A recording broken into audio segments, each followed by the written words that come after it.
All of the new people feel welcome to come here and add your voice to ours. People from all over the world have come here to us to send their own message also. Now I'd like to give word to one of our friends from Cardiff, from the Support Ukraine Cardiff group. Is that right? Come, my friend. Слава Україні! Героям слава! Hello London and London citizens and its guests. Please listen to me for a few minutes. I'm Makary from Kyiv, from Ukraine. Today is the 653rd day since Russia's full-scale invasion of Ukraine. Every day, the Russian bomb Ukrainian cities and villages with missiles, bombs, artillery and drones. And day before yesterday, they attacked the beautiful city of Odessa on the shores of the Black Sea. As a result, we know about at least 21 dead and at least 75 wounded. And these are civilians. The Russians do not care where they launch their missiles. They terrorize the Ukrainian population every day, starting from February 24, 2022. This week, the Ukrainian documentary 20 Days in Mariupol won an Oscar. The first Oscar in the history of Ukraine. An AP team of Ukrainian journalists trapped in the besieged city of Mariupol struggled to continue their work documenting atrocities of the Russian invasion. As the only international reporters who remained in the city, they captured what later became defining images of the war. Dying children, mass graves, the bombing of a maternity hospital, and more. I highly recommend watching it and realizing what Russia is like. And turning to the topic of Mariupol. Yesterday, for the second year in a row, Ukrainians around the world are commemorating one of the biggest tragedies committed by Russians in recent years. They attacked drama theater in Mariupol on March 16, 2022.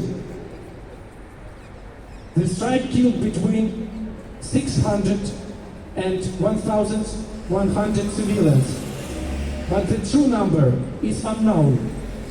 And today and yesterday, Ukrainians around the world are taken to the central square cities to tell about it, including me.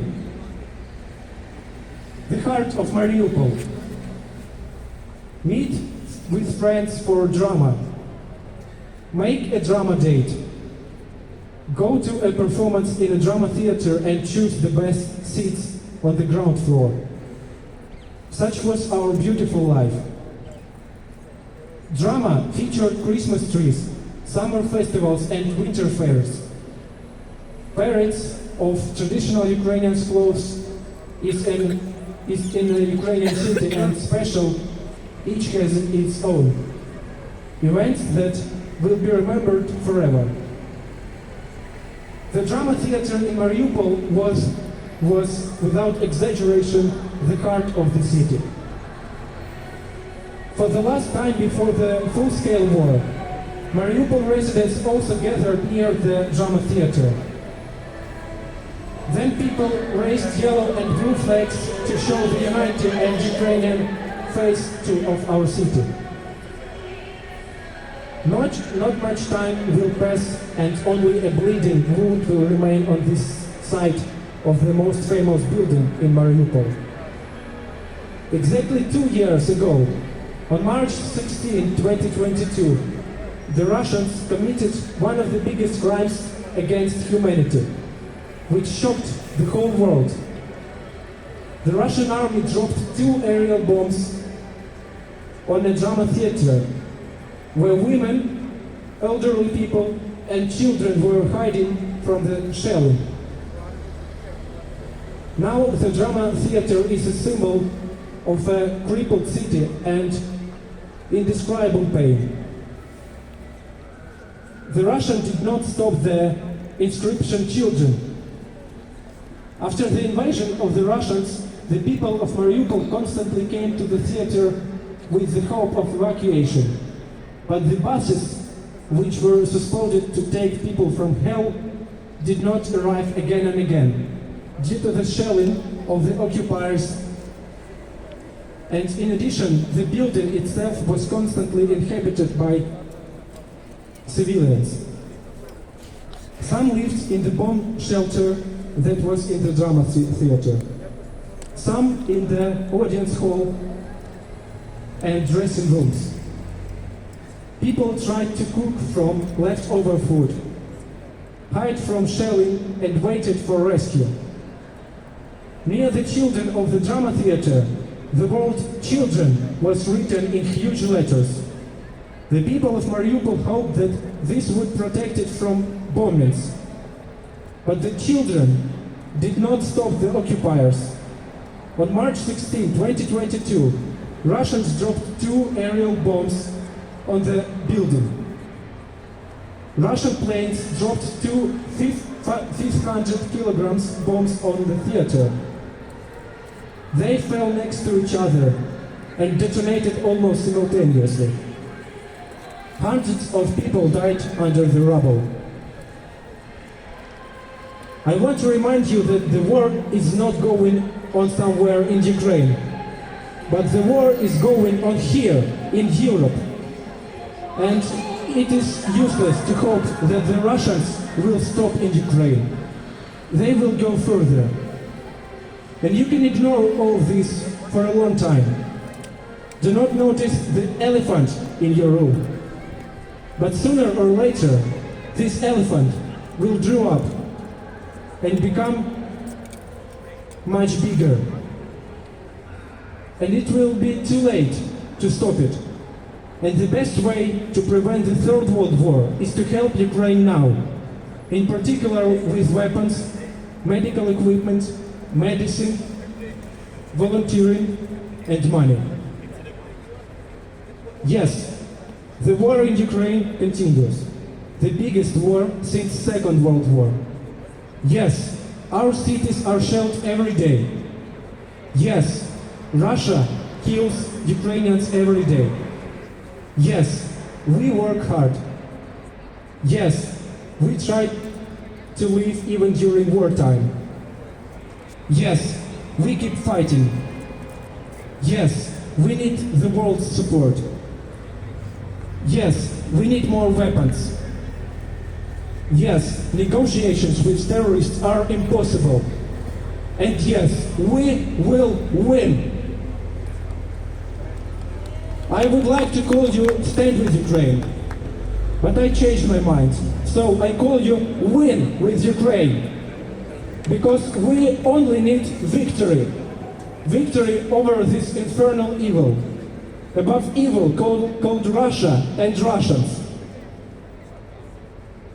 Thank you for your attention. And of course, thank you very much for your support. Дякую. Слава Україні! Слава нації! Україна! Україна! Україна! Дякую. Thank you very much, my friend. Thank you very much. You see, my friends, everybody can send our message. Everybody can stand here with us and do what's right. What's better for the future of not only Ukraine, not only Europe, but all of humanity. To be able to speak here is an honor.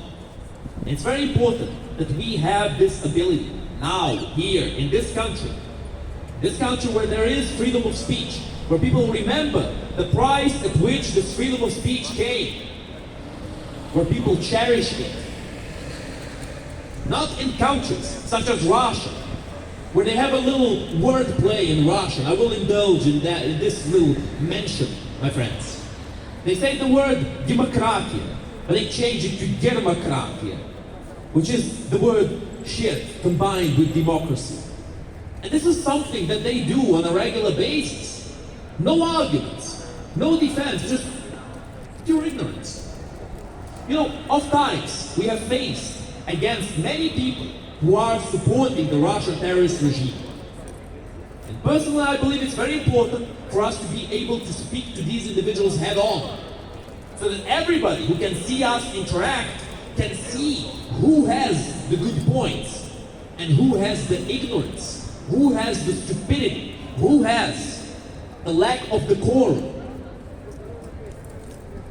We, my friends, need to be the ones who are able to speak well and to tell the whole world what's going on in a simple way, and if necessary, to go into detail about it. We need to know these details of this war, because people need to realize that to help Ukraine win is in the benefit of every person on earth. Now, if people want to ask why, that's fine. We can answer that question. And we need to be able to answer that question. Because if people stand for world peace, if people stand for nuclear demilitarization, then people stand with Ukraine. It's as simple as that. Because Ukraine has made a move for world peace. The biggest move out of any country on this planet in all of history of humanity. Not a single country has made the sacrifice for world peace that Ukrainian people have.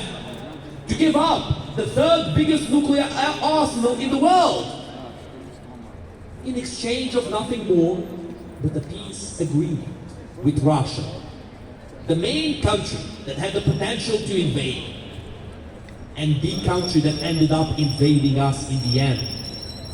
And all of this after what? After Ukraine had disassembled the majority of their bombers, the majority of their military equipment, after Ukraine had demilitarized, after Ukraine had given up their nuclear weapons. The biggest nuclear demilitarization in human history. And what did Ukraine get in return? Nothing. My friends, this involves everybody.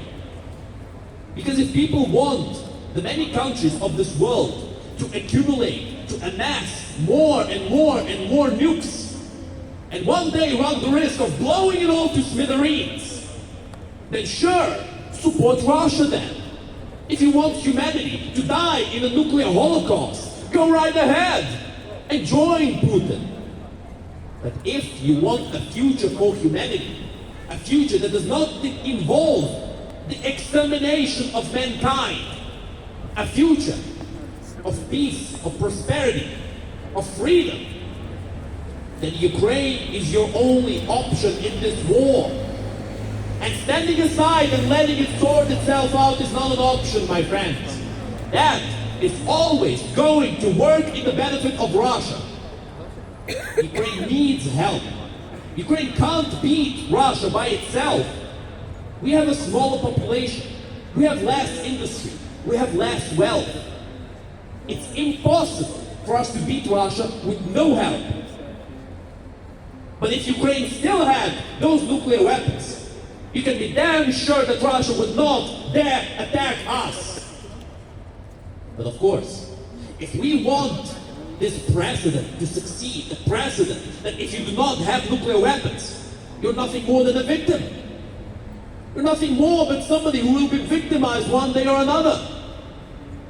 If you want nuclear weapons to be the only assurance of peace anywhere, and to run this risk that one day one country gets an insane autocrat who presses the button, well then, we are on the right path to that disaster, to that cliff, to that abyss that we have been flirting with for so long, ever since Russia started their mindless expansionism, ever since Russia started their nuclear saber rattling.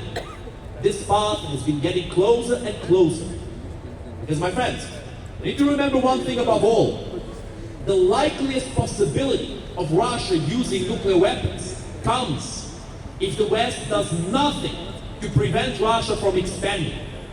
Russia has proven that it will use every weapon at their disposal to win. no matter what's the cost, no matter what the consequences are, unless there will be consequences for their leaders, for their leadership, unless there is brute force on the other side, force that they cannot outmuscle. That is the only deterrent against Russia. Not diplomacy, not relations, not promises. Force, power, might makes right. That's how Russia sees the whole world. And they do not respect anything else. They do not accept anything else. That's just the country that they are. And they've been proving it through every single day that this war has been going on. How much more proof do people need? How much more blood do people need to see? As mentioned a while ago, the film 20 Days in Mariupol was a masterpiece. I watched it myself. I would recommend everybody to watch this film. It's a documentary of Russian atrocities in Ukraine. How people were not expecting to get bombed because they were just civilians. And how people have realized how Russia truly wages war, uncaring for the civilian population. In fact, it's a bonus for them. The more they shell civilians, the more fear they spread. The better it is for them, because they were expecting the Ukrainians would hand over their country to them. It did not happen. They were surprised. They were disappointed. And now they are ready to reorganize, to regroup, and to go for another try, another full-scale invasion of Ukraine. All Putin needs is to get this sham election out of the way, and for the West to step aside, remove the sanctions, allow Putin to amass some more rubles, and to buy some more tanks, and then to try again, and again, and again. What's after, you might ask? What is after Ukraine? Well, Moldova, of course. The Russians already have troops in Moldova. They always had their troops in Transnistria, ever since the Soviet Union collapsed. But do people speak about this? They do not. They do not want to speak of this. Because if we close our eyes, we will not see how terrifying the world is around us. If we stick our heads in the sand, surely the Russians will never be able to hurt us. Surely, if only we look the other way and pretend like the Russians are not planning to expand westwards, like they're not planning to destroy the Western civilization, like they're not planning to subvert the United Kingdom itself. A country with principles, with morals, with values that serve as a wall against this barbarism. But with every single individual who claims that this is a terrible place to live in, who claims that Russia didn't do anything wrong, who claims the UK needs to leave NATO and stop caring about the rest of the world, this wall forms a crack. There are many cracks at this point, my friends. A lot of people have lost hope in their culture, in their governments, in their democracy. But we must not lose that hope. Because as long as we have that power, the power of democracy, the power to change the government, we can change. But if we no longer have it, well, then what are we but slaves? Slaves to the powerful. How fitting. And that's exactly what Russia is aiming for.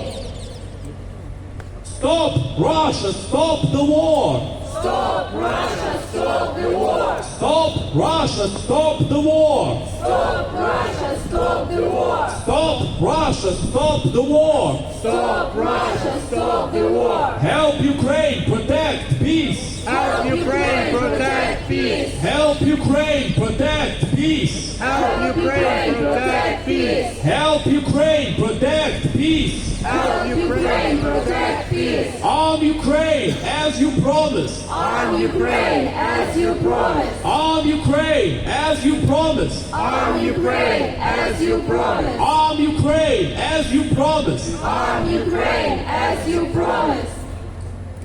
Once again, my friends, I would like to encourage everybody to watch the film 20 Days in Mariupol.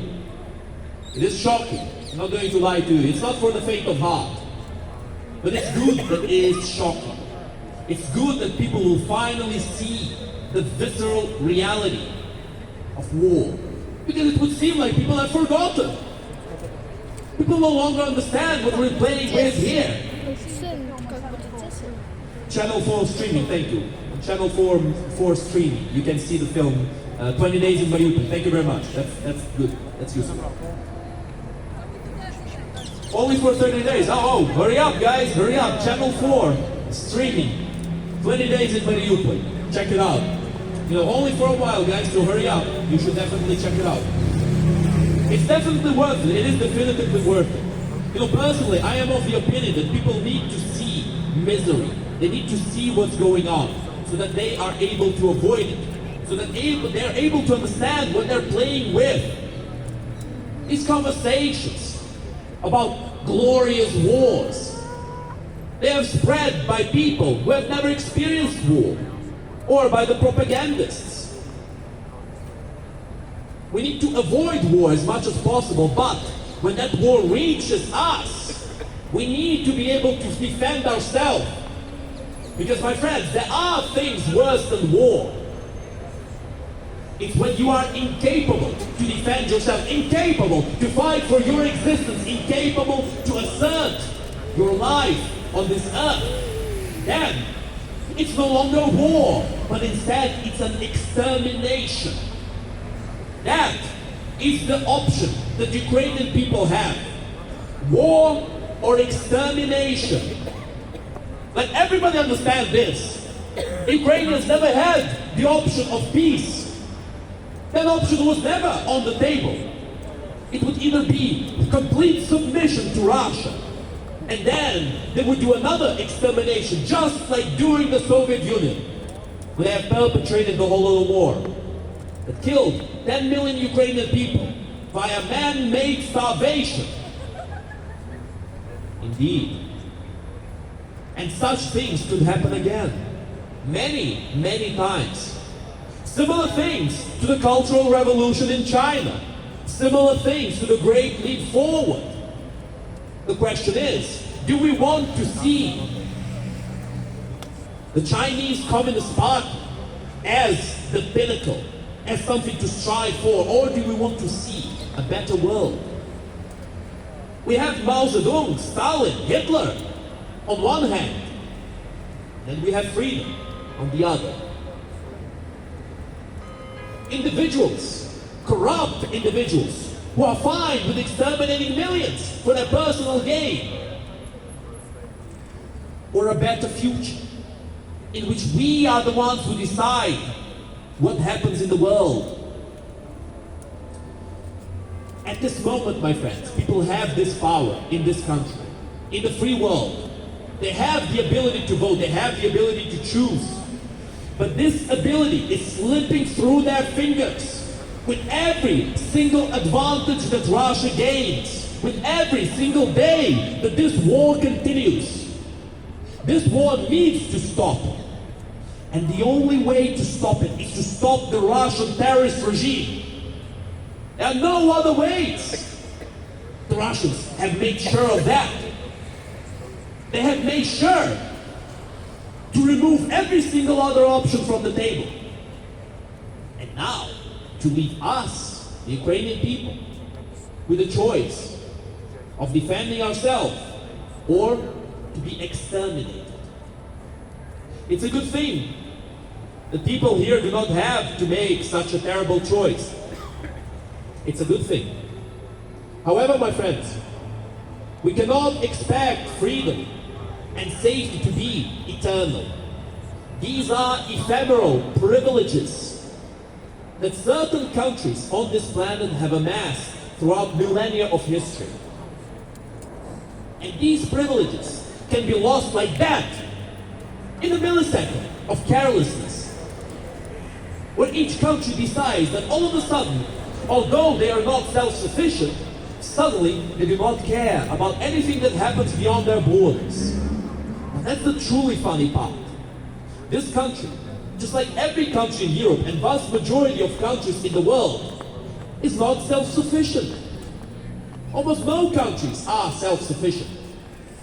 So we are bound to each other, bound to see what happens in the rest of the world, and to influence this world to be better, to be freer, to be more peaceful. The Ukrainians have made the choice for peace, and they gave up the third biggest nuclear arsenal in the world in exchange for peace promises. But now, my friends, that promise was betrayed by the Russian terrorist regime. In fact, this promise was betrayed all the way back in 2014. And now we have another choice, whether we are going to hold the Russian terrorist regime accountable, or we're going to allow them to get away scot-free with every single one of their war crimes. The choice is ours. The choice is yours. But we need to make sure that we think about this choice, because if we choose unwisely, we will have a far worse situation than Hitler.